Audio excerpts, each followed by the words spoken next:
எது தகுதி?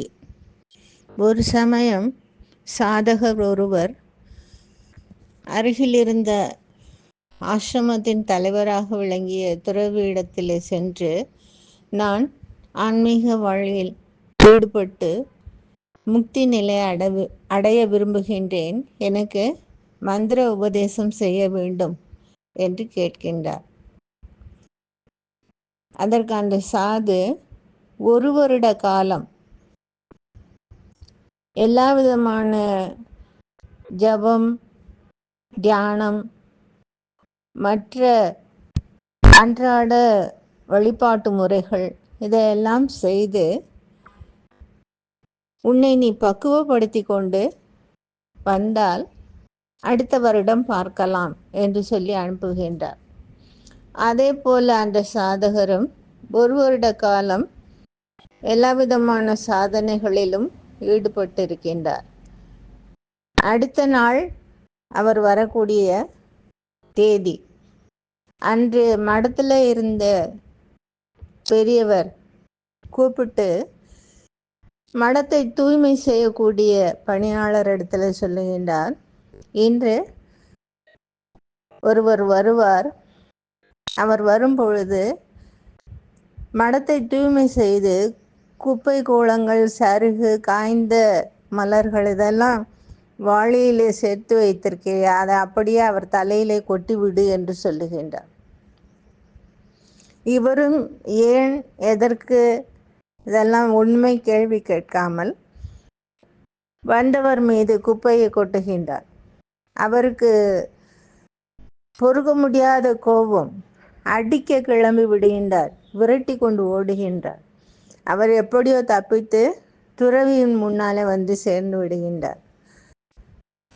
துறவி இந்த சாதகரை பார்த்து சொல்லுகின்றார், உனக்கு இவ்வளவு கோபமும் நமக்கு தவறு செய்து விட்டான் என்று நினைத்து அவனை தண்டிக்க வேண்டும் என்ற வெறுப்பு உணர்ச்சியும் இருக்கின்ற வரையிலே உன் உள்ளத்திலே இறைவனுக்கு இம்மி அளவு கூட இடமில்லை.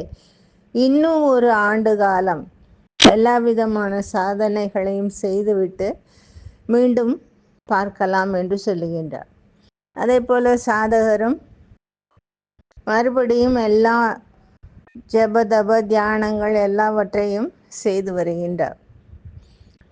அந்த வருடம் முடிந்து வருகின்ற நாளிலேயும் அதே போல இந்த தூய்மை பணியாளரை அழைத்து ஆசிரமத்தினுடைய தலைவராக இருக்கின்ற துறவி சொல்லி வைக்கின்றார். அதே போல இவர் குப்பையை கொட்டுகின்றார்.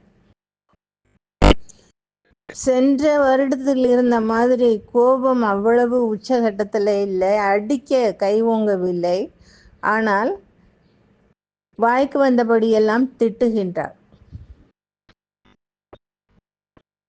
அப்பொழுதும் அந்த துறவி சொல்லுகின்றார், உனக்கு நான் என்ற அகங்காரமும் கோபமும் இரண்டு பாம்புகள் போல உன்னை சுற்றி பிடித்து இறுக்கி கொண்டிருக்கின்றன. அந்த இரண்டும் எப்பொழுது தளர்ந்து போய் கீழே விழுகின்றதோ அப்பொழுதுதான் நீ ஆன்மீக வாழ்வை பின்பற்ற முடியும், அதற்கு தகுதியுடையவன் ஆக முடியும் என்று சொல்லி 3வது வருடம் அனுப்பி வைக்கின்றார். 3வது வருடமும் அந்த சாதகர் துறவி சொன்னபடியே செய்து வருகின்றார். 3வது வருடம் இறுதியிலேயும் இதே போல குப்பையை கொட்ட அந்த பணியாளர் வருகின்றார். அவர் கொட்டிய பொழுதும் இவருக்கு எந்தவித சலனமும் இல்லை, மாறாக அவருக்கு நன்றி தெரிவிக்கின்றார். ஒவ்வொரு வருடமும் நீங்கள் குப்பையை கொட்டியதால் தான் என்னுடைய தகுதி எவ்வளவு கீழ்நிலையில் இருந்திருக்கின்றது, அதை இன்னும் இன்னும் எப்படி திருத்தி அமைக்க வேண்டும் என்பதை தெரிந்து கொண்டேன்.